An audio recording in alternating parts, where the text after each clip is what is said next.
What is the dealio, folkios? I'm Ty Smith, Modern Renaissance Man. Welcome to the channel, Modern Renaissance Man. Do me a favor, double check if you are subscribed to me. Double check to make sure that you still are subscribed. Okay. So as you guys see by the title there, it says that the FINA has banned biological males in swimming. So the title says sanity returns to transgender madness after Lia Thomas is banned by the FINA. Okay. So it says, finally, sanity prevailed in the world of women's sports. Swimming World Governing Body, FINA, announced a ban. Let me get this straight a little bit, but they announced a ban on Sunday on biological men competing in women's events unless they had transitioned before the age of 12. In other words, transgender athletes who have experienced the enduring competitive advantages of male puberty flooded with testosterone, such as greater muscle mass, lung capacity, height, will no longer have an unfair advantage in women competitions. The unfairness was clear when the University of Pennsylvania transgender woman Lia Thomas started blitzing the competition. A mediocre swimmer, when he competed against males, she became a superstar in the pool against women after she swapped the genders. Well, after he.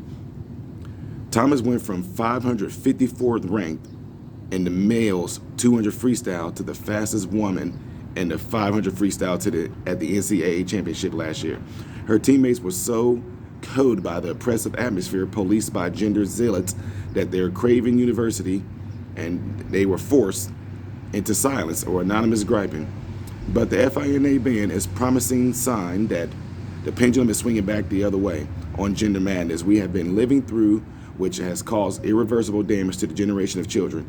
And it's a slap in the face to the Biden administration's embrace of gender ideology as some sort of moral crusade is what this says. Joe Biden probably thought his executive order last week advancing equality for lesbians, gay, LGBTQ, HIJK, LMNOP, was a winner twice over. It said it would earn him social Creative Pride Month, and it was one of the eye for the ghastly Trump 2.0 Ron DeSantis, who has signed a law banning Florida schools teaching kindergartners about sexual orientation and gender identity. The president's radical order overrides state laws which protect parents' rights and girls' rights, sports, and it promotes transgender drugs and surgery for children. Y'all, that surgery for children thing, I ain't gonna get into more of that. I might do a video a little later on showing you guys actually what happens to male genitals when they transition from being a male to being a male. No, from when they transition from being a male to having their penis, scrotum fashioned in a way to look almost like a vagina. And it's some scary stuff, y'all, I'm telling you. But it will backfire on him spectacularly at the ballot box as parents wake up to the damage of this near decade of cruel experiment on children. The tide is turning as more detransitioners, now young adults, tell their tale of the woe, which I did that the other day. I told you guys about a person that transitioned Tulip R, and I told you guys about what happened with him. This says, Chloe decided she was a transgender at 12, was placed on puberty blockers and prescribed testosterone at the age of 13, had a double mastectomy, and by 16, she realized it was all a mistake, but testosterone had masculinized her jawline, broadened her shoulders, given her facial hair, and may have stolen her fertility. She wants her troubles to serve as a cautionary tale for other girls and their parents. None of this is marginalized. It says none of this is to marginalize those people who suffer genuinely from gender dysphoria, feeling they are trapped in the body of the wrong sex, and who have found peace in surgery and hormones as adults, which that's a long shot right there, because I would like to see the long-term effects of those people that so-called found peace in this. So it says what we see is the medical profession is not proceeding with caution as they once did in the watchful waiting era when most kids grew out of a gender confusion with just some being just gay. You see what I'm saying? Some of them were just gay, but they were men, young boys, whatever, teenagers, when they was going through the adolescence period, when their sexual cravings and stuff was kicking in, they had a desire for boys or men or young men or teenagers, whatever you want to call it. And so to say that a young boy who have feelings for a man in a sexual way, to make him think that he's a woman trapped inside of a man's body, to me is psychological abuse on these young children. So anyway, this says an attempt to normalize the idea of very young transgender children appeared shockingly enough to Fox News in a story about a trans teen who came out as a boy at the age of 5. It was couched in the familiar activism mantra, it's better to have a live son than a dead daughter. This obscene emotional blackmail meant to frighten parents by claiming that if they don't go along with their toddler's gender whims, he or she will end up committing suicide. But what they don't tell you guys is that they were doing that anyway. There are people that are found amongst the LGBTQ community that have a super high suicide rate. This was before they were doing all this transitioning with the organs of their sex. It was before any of that. The gay community, they started seeing a substantial amount of a higher percentage of suicide rates amongst them. So no one is talking about that though. Like I said, one thing you should know right now is that when you get to a point in life dealing with certain ailments or certain things, the fact that nobody's giving you long-term effects or even just showing you long-term statistics or any type of studies should be alarming to you. Like right now, with that C word that has a 19 after it, nobody knows the long-term effects of what the medication that they want to jab in you does. Nobody has a long-term effects list to see what that does. But check out people like Justin Bieber and his wife. Anywho, with this whole thing dealing with Lia Thomas, I say that this is a right move in the right direction, because if you take people who are trans and put them in their own league, they will be competing against the same thing they competed against before.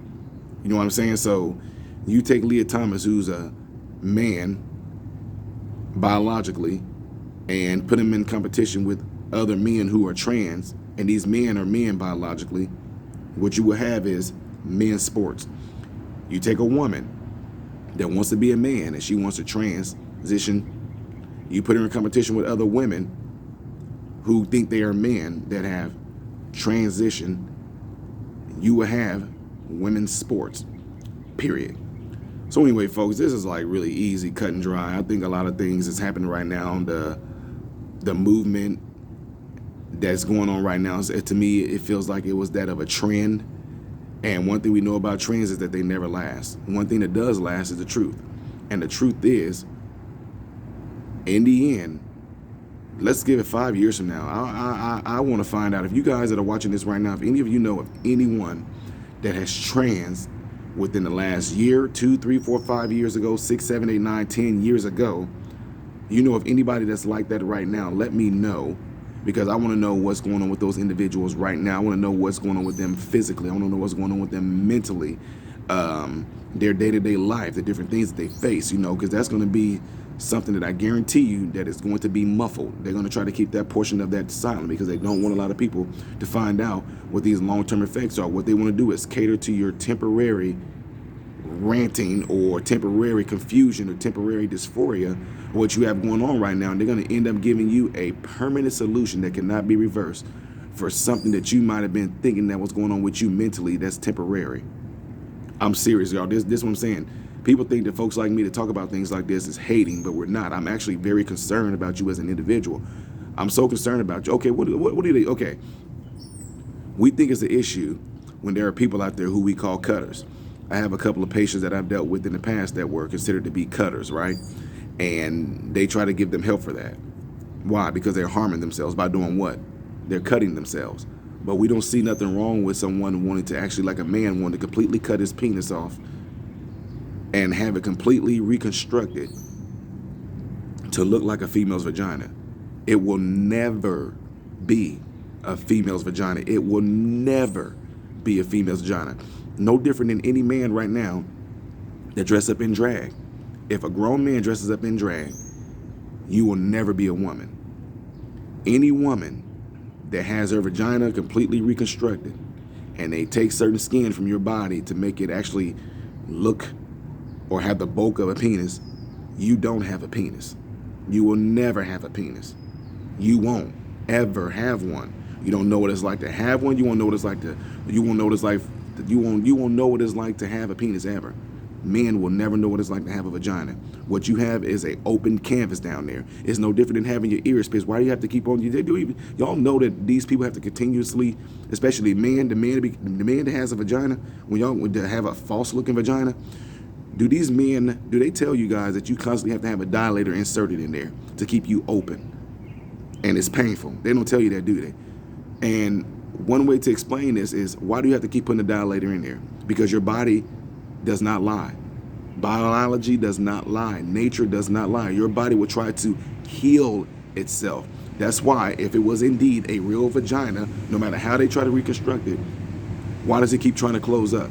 Why do these men have to keep on sticking these dildo-looking things in themselves called dilators to keep themselves open? Want to know why? Because the body tries to heal itself and close it up.